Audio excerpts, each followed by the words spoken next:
Hey everyone, James Reeves with TFBTV. Welcome to another edition of what I should probably start calling like the classic carry corner or something less corny than that.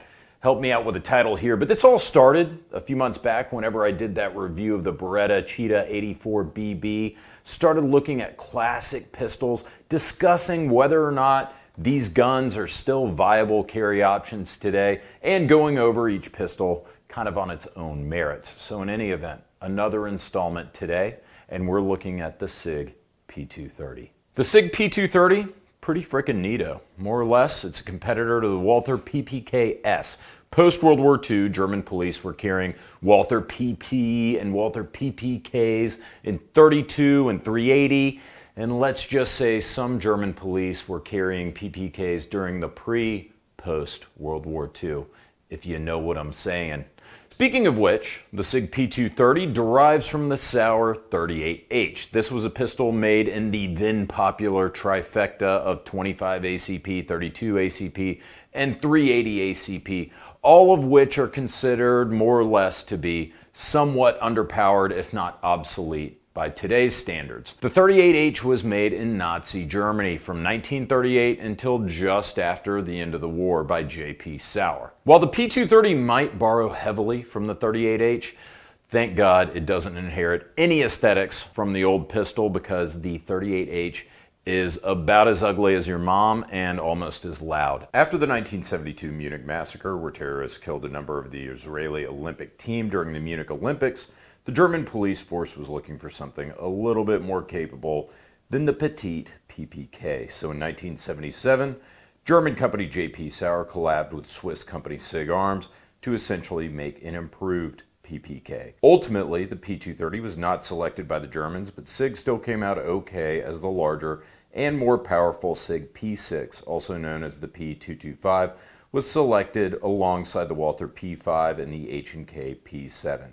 The Sig P230 saw adoption by a number of law enforcement and special forces units and made numerous appearances in film. We'll talk about that after we get through the specs. Essentially, the P230 is an improved version of the Walther PPK. Both guns use a fixed barrel, a straight blowback configuration. Because these guns use single stack magazines, they're extremely slim. The P230 is only 1.2 inches thick at its widest point, but its capacity is limited to just 7+1 rounds of .380, like the PPK. I've read the P230 and the next generation P232 were also chambered in 32, 22, and 9x18 police, whatever in the hell that is.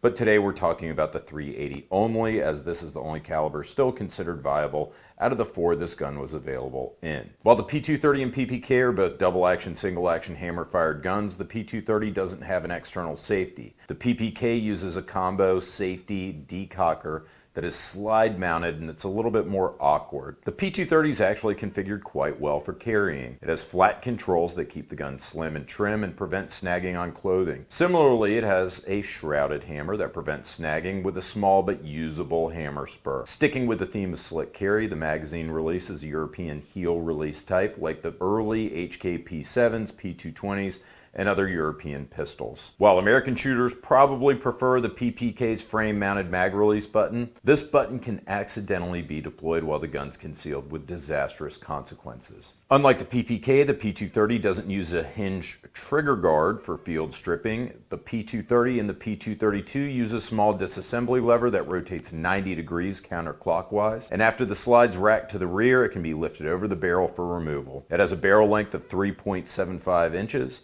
an overall length of 6.5 inches, and it weighs 18.4 ounces with the aluminum frame and 20.8 ounces if you get the stainless frame version. As you can see here, even though the PPKS looks a little bit smaller and maybe thinner than the P230, the P230 still weighs significantly less than the 22.5 ounce PPKS because of that aluminum frame. The MSRP for this gun back in 1993 was $510 for blued and an $85 upcharge if you wanted stainless. The blued version that you see here features a blued steel slide and a matching anodized aluminum frame, making it lighter weight, whereas the stainless version was completely made from stainless steel, and thus the additional quarter pound or so of weight. Both versions came with this molded polymer wraparound grip that's contoured to give the shooter a comfortable and secure hold on the pistol. In 1996, the P230 was replaced by the Sig P232.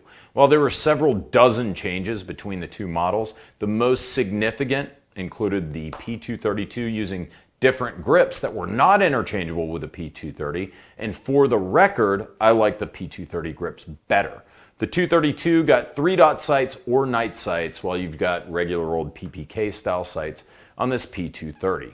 There are also larger slide serrations on the P232 versus the P230. The P232 was discontinued for the United States market in 2014. Like Chuck Hawks, RIP Chuck, who just passed away in August, I prefer the P230 to the P232. Not only do I like the grips better, they're better looking, they're better feeling, but the P230's fire control unit parts, including the hammer, the trigger, and the sear, are either machined or forged, while the P232 used metal injection molded parts that are cheaper. And another thing, the 230 came with the more desirable original German Sig mags, while the 232 came with Metgar mags. Now that isn't to say that Metgar mags aren't excellent, because they are, only that most shooters prefer the original German Sig mags over the Italian Metgars, because the last time an Italian was inserted into a German, we got Nicolas Cage. I found my P230 copy on Gunbroker. While not quite mint, this gun's in incredible shape for a West German copy made in 1986, according to the JH date code. I call this gun Reeves condition because it's in its 30s, but it looks like it can't be more than 25 years old. Right, guys? Right? I also scored the original box, the manual, and 2 mags for a mere $485, less than the 230's MSRP 30 years ago. I opted for the lighter blued version rather than the heavier, slightly sexier stainless model because I think this is better for carry, but either one's great. Now, for some reason, this was a really popular gun in some of the best, shittiest action movies of the 1990s, like classic Keanu masterwork. That's my cousin. Point Break, as well as Last Action Hero and Face Off. It's a good day when I get to make 2 Nick Cage references in the same video, as he uses a P230 in the creepiest movie ever, 8mm, as does Jim Carrey in The Mask. It's even used as a backup gun by Mike Lowry in Bad Boys, the movie that for some reason made me want to move to Miami when I was a kid, until I discovered that Bad Boys is more of a documentary about life in South Florida than a work of fiction. The P230 also saw success in military and law enforcement circles, being carried by some U.S. police departments. Although probably as a backup gun, as you can imagine, the P230 was adopted by the Japanese police and even produced under license in Japan to replace their aged-out revolvers. Now, according to this French small arms report that I found and I translated, this article cites to Jane's defense, and it states that the P230 was used by the Spanish and the Swiss as well. So the P230 was not only popular with well-heeled civilian shooters, but it saw success with well-financed government entities. And rumor has it that the British SAS actually carried the Sig P230 based on industry gossip and this questionably bullshit website that I found through Wikipedia. However, lending credence to this, I did find a British designation for the P230 as the L109A1 pistol. Also, I passed this to the editors of the Firearm blog. They did some research and they actually found reference to the SAS being issued the P230 for undercover work in North Ireland. Check out the book entitled Guns of the Special Forces by Lee Neville. So there are a few instances that indicate that the information I found on the internet is actually correct. But I know you SAS bros are out there watching the channel, so please do me a solid in the comments. Let me know if you have any inside info for us. And you know, I guess at the time, the P230 probably would have been a great option as a backup gun or a deep carry gun. So how does the SAS's old deep cover carry pistol do at the range?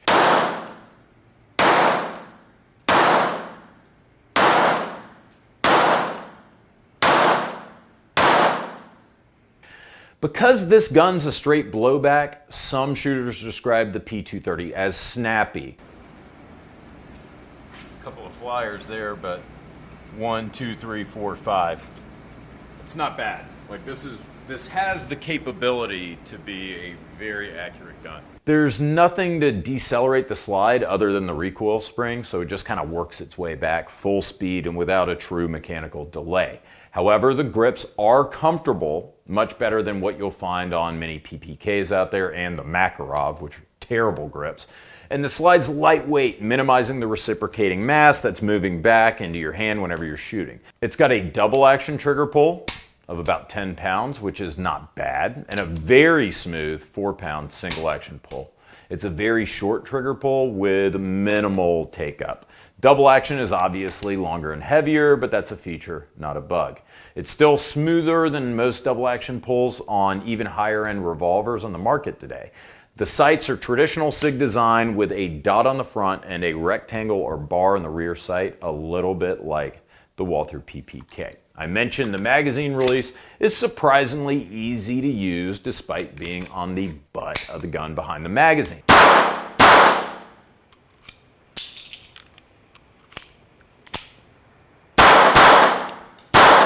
Now, the easiest way to strip the mag is to use your index finger to swipe down from the frame onto the finger extension of the mag, and then that naturally places your thumb right on top of the heel release. You depress that. The release is very springy with a positive release and positive reset, so you know when the mag's been properly seated. The main problem that slows you down with a heel magazine release is that it takes two hands to eject the magazine, so you can't simultaneously release the mag while retrieving a spare mag. The trade-off is that it is virtually impossible to deploy this magazine release while you're actually carrying the gun under your clothes. Fit and finish on this gun is, of course, incredible, like most SIG pistols from the 70s, 80s, and 90s. Lindsay, who actually thought this was a Walther PPK the first time she saw it, went out of her way to make a comment that this is just a flat-out gorgeous gun when she saw it on the counter. As I mentioned, the sights are acceptable but not exceptional. A little smallish, but I've always found SIG's classic bar dot or von Stavenhagen sights to be pretty good, so your mileage may vary here, and I probably butchered that pronunciation, but what do you want me to do? Now, like with most semi-autos, the magazine follower will automatically activate the slide stop after the last shot, holding the slide open. Now, one quirk of the P230 is that when you clear the gun, there's no manual lever to keep the slide open. If you want to lock the slide open, the only way you can do it is by inserting an empty magazine and racking it. But once you do that, there's actually no way to drop the slide without taking the magazine out and manually racking it. There's no slide stop, no external slide stop or slide release lever. I'm only assuming, but this feature was probably omitted, again, to minimize the amount of external buttons and levers, keeping this gun very slick and easy to carry. Like many guns from Europe in the 70s through the 90s, the P230 is not optimized for hollow points.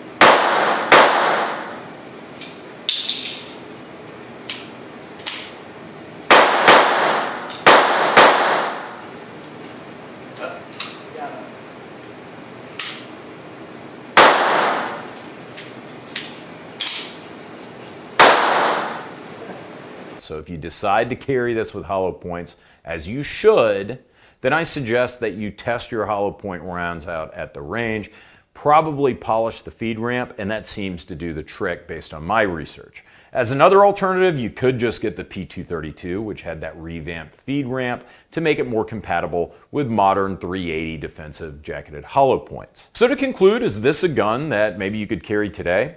I mean, I guess why not? It's light, it only weighs about a pound. It's barely heavier than the Smith & Wesson Airweight 38 J-frame revolver while giving you 8 rounds of 380 ACP instead of 5 rounds of 38. Sure, we're comparing two dated guns, so let's talk newer pistols, which is where the P230 starts to show its age. By comparison, the excellent Ruger LCP Max is lighter at just 10 ounces and much smaller, plus it holds 3 more rounds of 380 than the P230. Now, on the other hand, the LCP Max has a barrel that's 1 inch shorter than the P230's, meaning that you'll probably get an additional 100 feet per second, possibly more, of velocity with the P230 using most modern defensive loadings, and that's nothing to scoff at. The trigger and the fit and the finish on the LCP Max obviously don't compare to the Sig P230. I'm ashamed to even have to state the obvious there.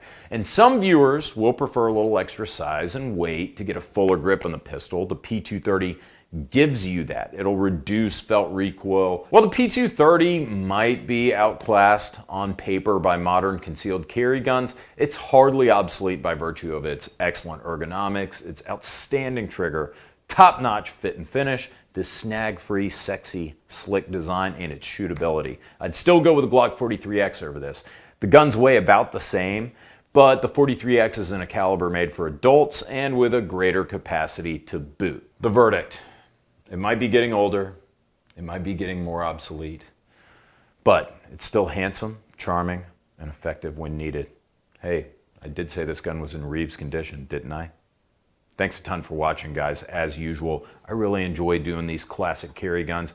I bought a few more. Can't wait to turn out more of those videos for you guys to look at. Thanks as usual to our sponsors, Ventura Munitions. They provided all the 380 that we ran through this sexy old gun. Also, thank you to Top Gun Supply, your online shooting sports superstore. Top Gun Supply gives away 4 guns a month to our Patreon and Subscribe Star supporters. You're automatically entered if you're at the $5 or the $10 level every single month to win one of 4 guns from Top Gun Supply. But thank you most of all to you guys just for watching. Hope you enjoyed the video. Take care.